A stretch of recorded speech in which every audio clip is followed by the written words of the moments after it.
காத்து கொண்டே இருக்கிறது. பாக்கியம் அம்மா வராங்க உங்களுக்காக நலவியல் குறிப்பு.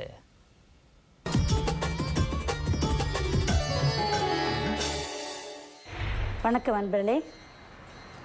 தாவரங்கள் என்பது நமது வாழ்க்கையில் இன்றியமையாத ஒன்று. நம்ம கூட அது ஊடுருவி நம்முடைய உடம்பில் இருக்கிறத ஒன்று.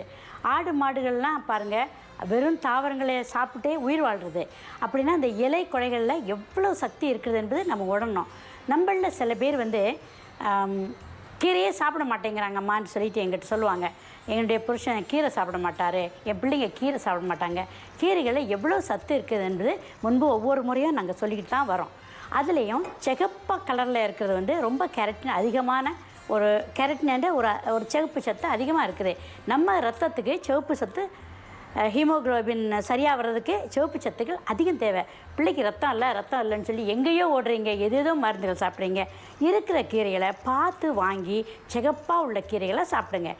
இப்போ இன்றைக்கி நம்ம பேச வர்றது ஒரு சிகப்பு கீரை பாருங்கள்.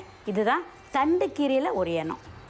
தண்டு கீரைகள் பலது இருக்குது. நமக்கு கீரைகள் நம்ம சாப்பிட்றதுலேயே ஒரு சிலருக்கு 1-2 கீரைகள் விட்டால் வேறு கீரைகள் சொல்ல தெரியாது.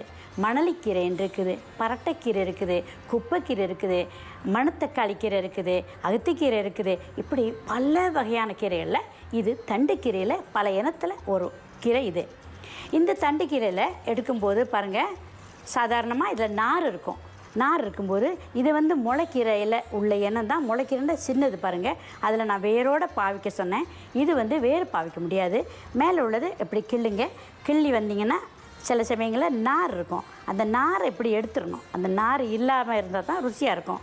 ஸோ இது இப்படி கிள்ளி இந்த நார் எடுத்து வீசிக்கிட்டு அப்புறம் பாக்கியே சாப்பிடுங்க.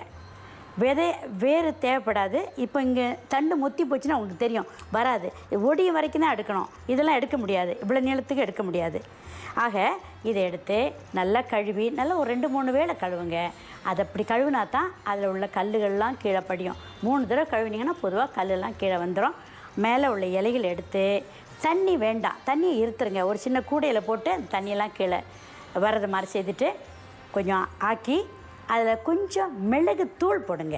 மிளகுத்தூள், கொஞ்சம் உப்பு, பூண்டு 2-3 பூண்டு, ஒரு பச்சை மிளகா அல்லது பட்டை மிளகா போட்டுக்குங்க. அப்படி உரப்பு வேணான்னா அது கூட வேணாம், அந்த மிளகே போதுமானது. இதை எடுத்து கொஞ்சம் நேரம் வேக வைங்க.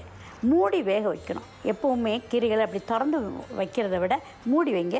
எள்ளு போல் உப்பும் போட்டுங்க. அந்த உப்பு போட்ட உடனே அந்த பகுதியெல்லாம் அப்படியே வெந்து அப்படியே சுருங்கி அந்த தண்ணி அது உள்ளுக்கே வேகும். நீங்கள் தண்ணி கூட ஊற்றுறதுனால தான் அதிகமாக நம்ம எடுத்து வீசுகிறோம், அது சத்து கிடைக்காம போகுது. ஆக அப்படியே திக்காக வேக வச்சு ஒரு கடைஞ்சி தாளிக்க வேண்டுமென்றால் கொஞ்சம் எண்ணெய் ஊற்றி தனியாக ஒரு பாத்திரத்தில் வச்சு கொஞ்சம் கடுகு போட்டு தாளித்து அதில் ஊற்றுங்க. அப்படி இல்லைன்றா அது வேண்டாம். அதுவும் எண்ணெய் வேண்டாத ஒரு வயசானவங்க இருக்கிறாங்க, எண்ணெய் வேண்டாம்னு நினச்சிங்கன்னா பரவாயில்ல. அப்படி இல்லாமலே இதை தாளித்து இதுக்கு நல்லா தாளிக்காமல் கடைஞ்சி அப்படியே எடுத்து கொடுங்க.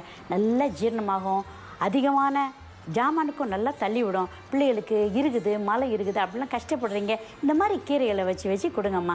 சின்ன பிள்ளைகளுக்கெல்லாம் இந்த மாதிரி கொடுத்தீங்கன்னா இந்த முளைக்கீரையெல்லாம் ரொம்ப சிறப்பாக வேலை செய்யும். 48 நாள் தொடர்ச்சியாக கொடுத்துட்டு வந்தீங்கன்னா ஞாபக சக்தி, புத்தி கூர்மையெல்லாம் ரொம்ப சிறப்பாக வரும் என்று சொல்லி அன்போடு விடைபெறுகிறேன். வணக்கம்.